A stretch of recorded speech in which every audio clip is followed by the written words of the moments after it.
सांगली मिरज परिसरातील इंजिनिअरिंग आणि MBA कॉलेजच्या शोधात असाल तर ही रील पूर्ण बघा, प्रत्यक्ष येऊन खात्री करा आणि मगच ऍडमिशनचा निर्णय फायनल करा। हे आहे सांगली मिरजेच्या मध्यवर्ती ठिकाणी ऑटोनॉमस NAC A ग्रेड असणारं अंबाबाई तालीम संस्थेचे Sanjay Bhokare group of institute Miraj. इथे MBA, पॉलिटेक्निक, इंजिनिअरिंग मधील 7 ब्रांचेस मधील तुमच्या आवडीच्या ब्रँचच्या प्रवेशासाठी नक्की भेट द्या।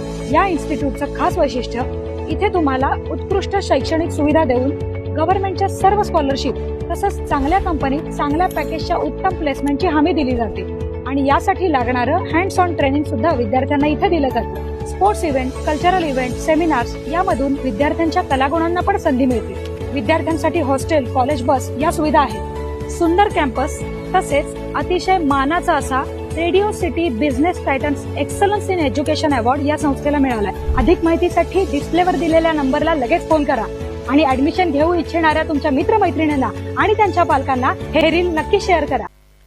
ताज्या बातम्यांसाठी महान करेला सबस्क्राइब करा आणि बेल आयकॉनला क्लिक करा। गेल्या 5 वर्षात ज्या गुन्हेगारांवर मोक्का कारवाई झाली त्या सर्वांवर हद्दपारीची कारवाई, पोलीस उपाधीक्षक विक्रांत गायकवाड यांचा इशारा। इचलकरंजी शहरातील कायदा सुव्यवस्था अबाधित राखत अवैध धंद्यांचा बीमोड आणि गुन्हेगारांवर वचक बसवण्यासाठी सर्वतोपरी कारवाई केली जाईल। विशेषतः येणाऱ्या गणेश उत्सवाच्या काळात गेल्या 5 वर्षात ज्या गुन्हेगारांवर मोक्का कारवाई झाल्या आहेत त्या सर्वांना हद्दपार करण्यात येईल। त्याचबरोबर रेकॉर्डवरील गुंड प्रवृत्तीच्या लोकांना देखील हद्दपारीच्या कारवाईला सामोरं जावं लागेल, असा इशारा पोलीस उपाधीक्षक विक्रांत गायकवाड यांनी पत्रकारांशी बोलताना सांगितलं। इचलकरंजी ग्रामीण विभागाचे पोलीस उपाधीक्षक समीरसिंह साळवे यांची बदली झाल्याने रिक्त झालेल्या जागी विक्रांत गायकवाड हे नुकतेच रुजू झाले आहेत। त्यांनी पत्रकारांशी संवाद साधला। ते म्हणाले, इचलकरंजी शहर आणि उपविभागात येणाऱ्या पोलीस ठाण्याच्या प्रभारी अधिकाऱ्यांना सक्त सूचना देण्यात आल्या आहेत। सण समारंभ, निवडणूक या पार्श्वभूमीवर पोलीस दल सज्ज झाले असल्याचे त्यांनी सांगितले।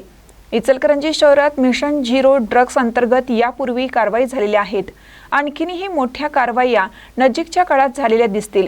केवळ नशिले पदार्थ विक्री करणारे किंवा सेवन करणारे यांच्यापर्यंत न जाता त्यांची पाळेमुळे शोधण्याचा आम्ही कसोशीने प्रयत्न करणार आहोत। शहरातील औद्योगिक शांतता कायम ठेवताना महिलांच्या सुरक्षिततेलाही आम्ही प्राधान्य देत विविध शाळा महाविद्यालयातून प्रबोधनात्मक चर्चासत्र आयोजित करणार आहोत।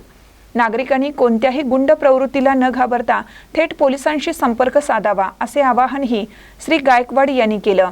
महानकर न्यूजसाठी सुभाष भस्मे, इचलकरंजी।